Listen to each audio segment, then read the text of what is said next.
I am James Mitchell, a man who once believed absolutely in my family. I love my wife Sophie and always thought we had a happy life together.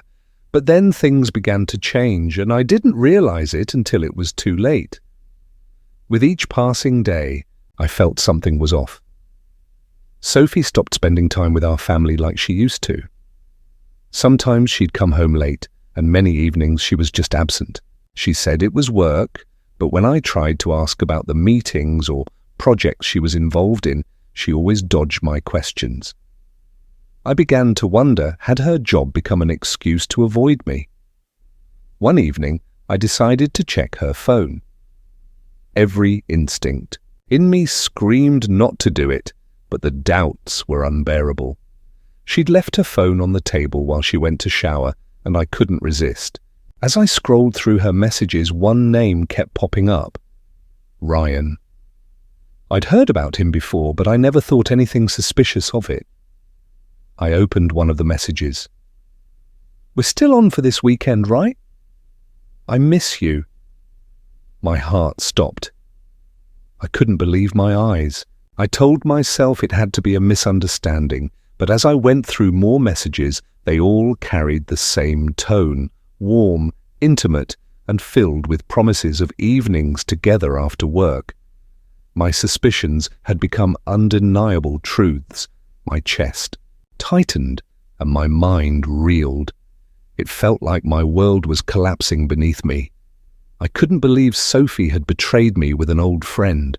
The humiliation consumed me as I thought of Ryan, someone I had once considered a friend. How could I not have noticed Sophie's changes earlier? How could I have missed all the signs? For a moment, I wanted to confront Sophie right then and there, but I stopped myself. I needed to be certain.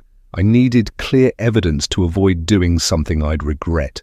I decided to observe her for a few more days to see if she would continue hiding things from me.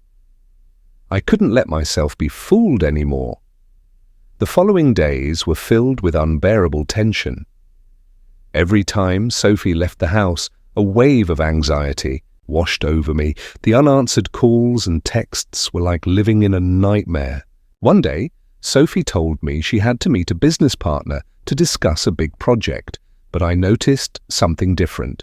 She dressed up more than usual, did her makeup, and styled her hair before leaving. The reason for her frequent outings had become obvious. She was meeting Ryan. As soon as she left, I decided to follow her. I couldn't just sit at home anymore. I needed to know the truth. At that moment, I wasn't thinking about the consequences of my actions. I only knew I had to find clarity. I drove behind her, keeping a safe distance, trying not to be noticed. She drove to a suburban area, stopping at a small cafe. I parked discreetly and watched. Not long after Ryan arrived, they greeted each other warmly and sat down at a secluded corner table. They didn't realize I was watching. Every touch, every smile they exchanged felt like a knife stabbing into my heart. I could hardly breathe. Their closeness, their comfort with each other, it was undeniable. They were in love. Rage surged through me, but so did an indescribable pain and humiliation. I sat there watching them, consumed by a single thought. I had been betrayed, not just by my wife, but by a friend. Ryan was someone I had trusted, someone I had welcomed into family gatherings, someone I had shared stories with at dinner parties. Now I saw I had been nothing but a joke to him. When I returned home, my mind was spinning. I had to confront Sophie and face the truth, but how could I look at her without betraying the pain in my eyes? I knew I couldn't stay silent any longer. The truth couldn't stay hidden any longer. One question burned in my mind. How would I confront Sophie and Ryan? How could I face them without losing everything? I entered the house with a heavy heart, my hands still trembling with tension. Sophie wasn't in the living room. She was probably in her study, where she often went to check emails and work on new projects. As I stepped in, the dim light from her desk lamp illuminated her phone, still lying on the table. Everything around me seemed to slow down.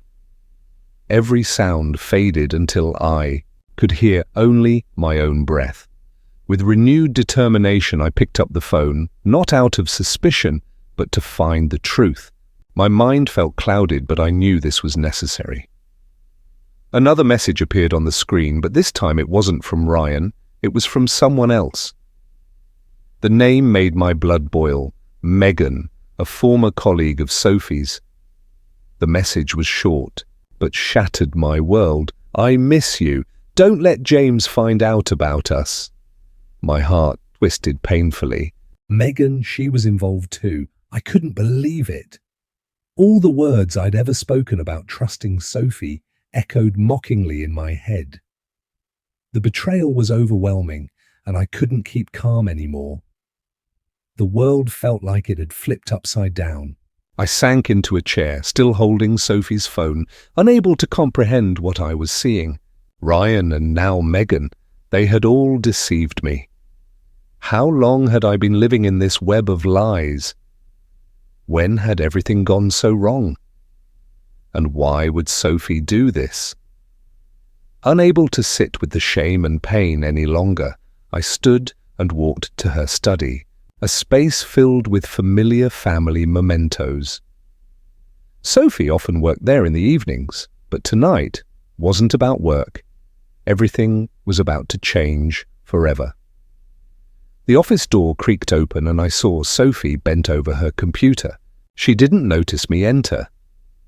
The room was silent except for the faint clacking of her keyboard. I took a deep breath before speaking. "Sophie!" She flinched, turning to face me, her eyes wide with surprise and a hint of confusion. "James, you're back." Her voice was soft, but I could hear the edge of unease. I didn't give her time to gather herself. I stepped closer and placed her phone on the desk in front of her. "What is this?" I asked, unable to suppress the anger swelling in my chest. Sophie froze, her eyes darting to the phone screen. A moment of silence filled the room. I could see the fear flicker in her eyes, but then something like defiance replaced it. "James, I can explain," she said, though her voice wavered. "It's not what you think." But I didn't want to hear her explanations. I couldn't stomach any more excuses. That feeling when you know the truth but still have to endure hearing the lies is a storm that I couldn't contain. "Don't bother. I've seen everything," I replied coldly, my voice trembling with restrained fury. "It's all clear now." Sophie began apologizing, her words tumbling out in a rush, but nothing she said could quell the fire burning inside me. Her stammering, her empty excuses, they meant nothing. I was done with promises, apologies, and especially the betrayal she had inflicted on me. I turned away, walking out of the room, unwilling to hear another word. Sophie called after me, but I didn't look back. It felt like someone else was driving my body, and all I could do was keep moving away from her. I found myself in the living room, everything around me collapsing, the pain, the anger, the profound sense of loss. It was suffocating. Suddenly a thought struck me. Ryan, his name echoed in my mind, the so-called friend I once treated as family. Where was he? I couldn't let this end here. Both of them had shattered everything I believed in, and they had to face the consequences. But how? I didn't have an answer yet. My thoughts churned, and a plan for revenge began to take shape, detail by detail. I couldn't just sit idly by while they continued their lives as if nothing had happened. Sophie and Ryan would have to pay for what they had taken from me. When Sophie came to find me, I was already gone. The house, once a place I thought of as a home, now stood in silence, heavy with the weight of betrayal. I didn't know what to do with the storm of emotions inside me. My world had crumbled in just a few hours. Every step I took felt aimless, a desperate search for something familiar to hold on to, but everything had been destroyed. Sophie's betrayal left me feeling like I had lost everything. As I looked back on the past few days, memories flooded my mind, our laughter, cozy evenings as a family, short but meaningful vacations filled with moments of joy. How could something so seemingly perfect have unraveled so completely? Everything had seemed fine, yet the truth was hidden right in front of me, beyond my ability to see. I stood in the living room, staring blankly at the clock on the wall, unable to focus. Sophie was no longer there. She must have left the room at some point, leaving me with nothing but silence and the crushing weight of my emotions. In my mind, one thought remained clear. I needed to confront Ryan. He had to pay. Just as I was about to leave, my phone rang unexpectedly. It was Sophie. Her voice was shaky, but it wasn't fear of me, it was guilt. James, I can't let this end like this. You need to understand it's not what you think. I couldn't contain my frustration. A coldness spread through me as I replied, Not what I think? What does that even mean? Sophie, I've seen everything, and you're still trying to justify it. Silence followed. All I could hear was her unsteady breathing on the other end. Then she said something that hit me like a hammer. You don't understand what we had. It hasn't been the same for a long time. Her words were a blow. The truth in them was undeniable, but I didn't want to believe it. I had dedicated my life to our relationship. We had built a family, a future, and now all I was left with was betrayal. Sophie's love for me had faded, and everything I thought we shared had been a lie. I don't need any more excuses, Sophie. There's nothing left for you to explain, I said, my voice devoid of emotion. I ended the call and walked out the door, unwilling to hear another apology. As I drove through familiar streets, every turn reminded me of happier times. All of it was gone now. I no longer saw the family photos on the walls or heard the laughter of our daughter, Lily. I had lost everything, and I couldn't let it end with just an apology. Ryan, his name kept ringing in my head. I had to see him. That was all I could focus on. He wasn't just a betrayer. He was someone I had once trusted. He needed to face the consequences. When I arrived at Ryan's house, my heart pounded in my chest. I didn't know what I was going to do, but I felt a surge of determination. This was my moment to reclaim everything I had lost, not just my family, but my dignity. I stood in his front yard, looking at the lit window. Ryan had toyed with my life.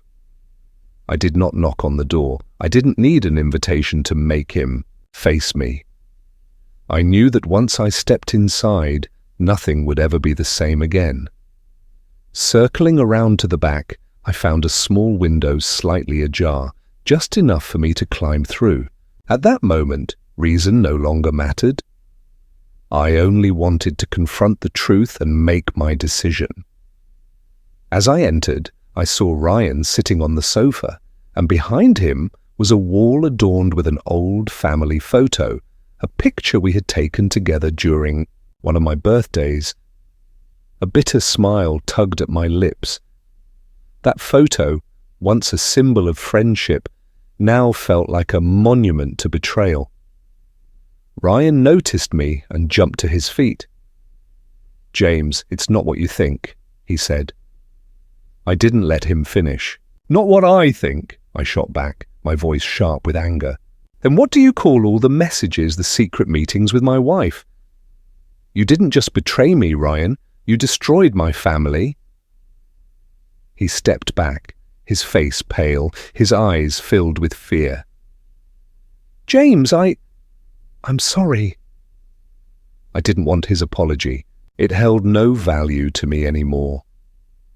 In my eyes, Ryan wasn't my friend. He was my enemy. I stepped closer, unable to contain myself any longer. My fist collided with his face, sending him sprawling onto the floor. The punch didn't bring relief. It only left me feeling emptier than before. Ryan stayed on the ground, groaning in pain, unable to respond. I knew there was nothing else I could do or say to make this right. He had done something unforgivable, and now I stood at a crossroads. "I've lost my family because of you," I said, coldly, my voice heavy with anger and resentment, "and I won't let you walk away from this unscathed." I turned and walked out, leaving Ryan on the floor of his hollow house. It felt like the start of an endless night. What I had done couldn't be undone, but I knew this was only the beginning, a path filled with difficult choices and consequences I couldn't predict. One thing was certain, I wasn't going to stop. The rage and betrayal still clung to me, even as I got back into my car.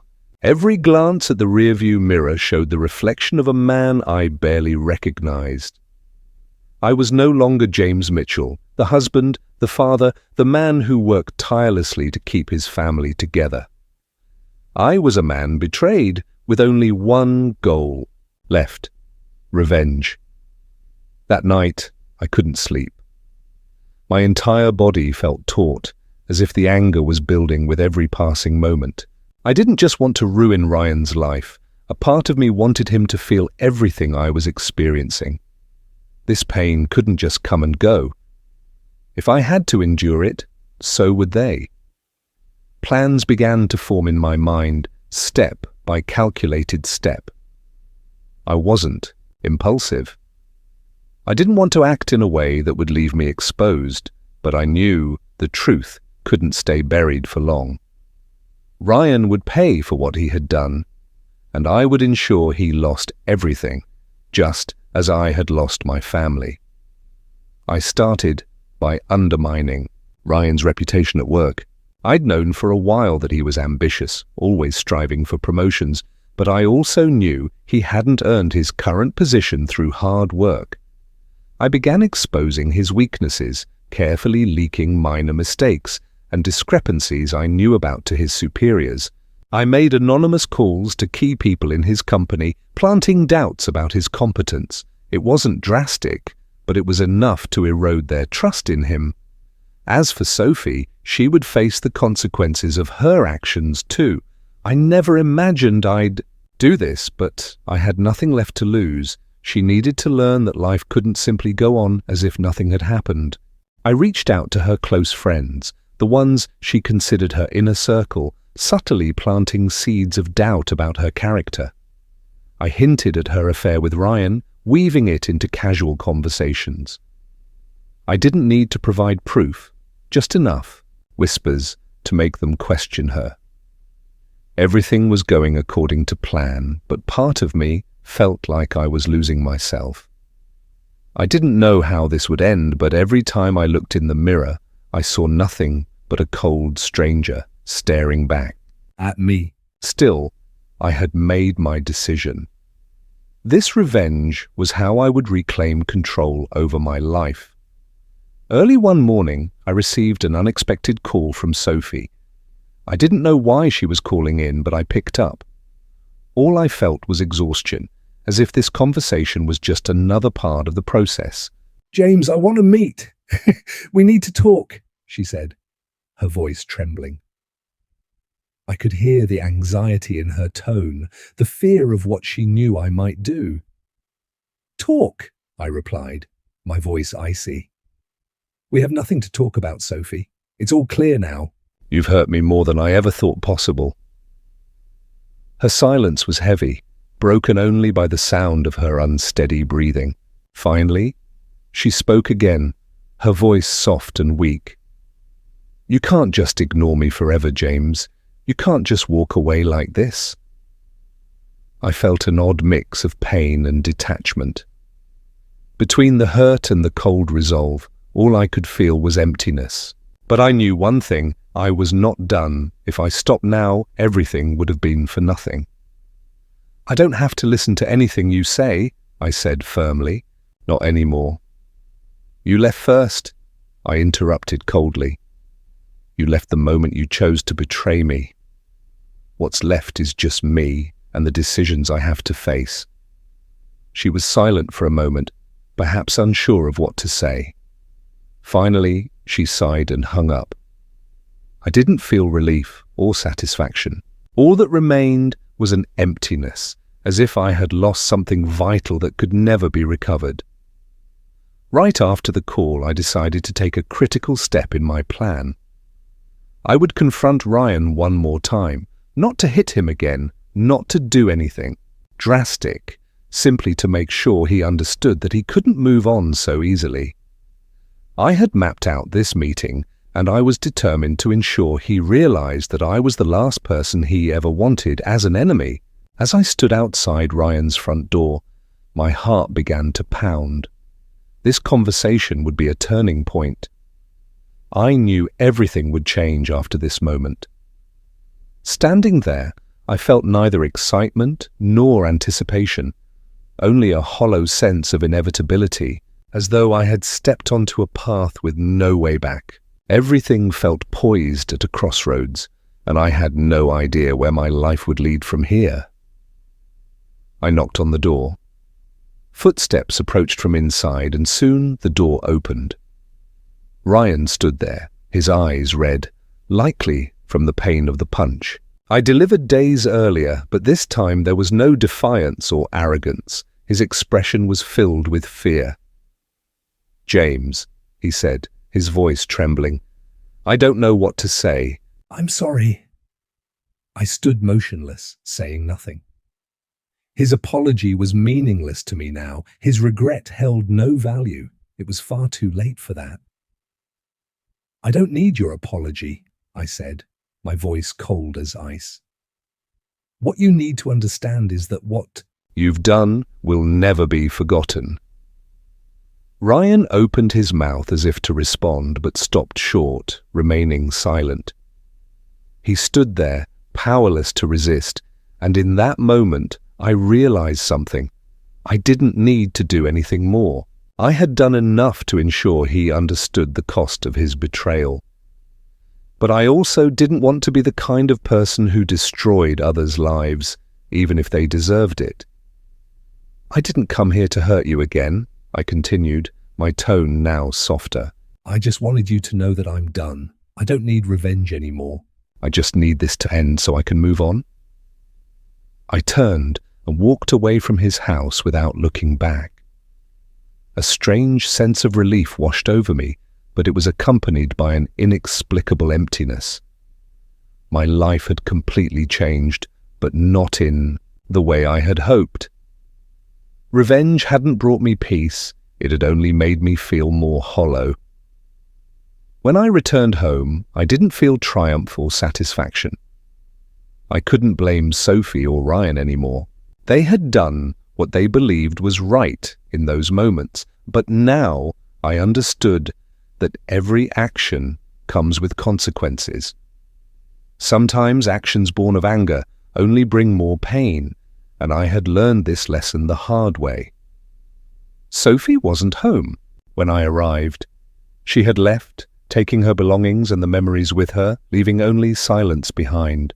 I no longer wanted to find her, apologize, or hear her explanations. She had chosen her path, and now I had to choose mine. As for me, I decided to start over, to leave behind all the pain and hatred. I wouldn't let those feelings control my life anymore. No matter how difficult it was, no matter how much I had to wrestle with myself, I wouldn't let the past drag me down. Life would go on. I would continue working, taking care of Lily, and finding myself again. I didn't need a relationship to feel whole. I wouldn't return to Sophie, nor would I regret my decision to leave her. All I needed was a chance to rebuild from the shattered pieces of who I once was. Revenge doesn't bring peace. Nothing can change the past, and holding on to anger only deepens the wounds. Sometimes forgiveness isn't for others. It's for ourselves, so we can live without being enslaved by the past. I didn't need Sophie or Ryan's forgiveness. I just needed to forgive myself. And learn how to move forward. And that is the end of this story.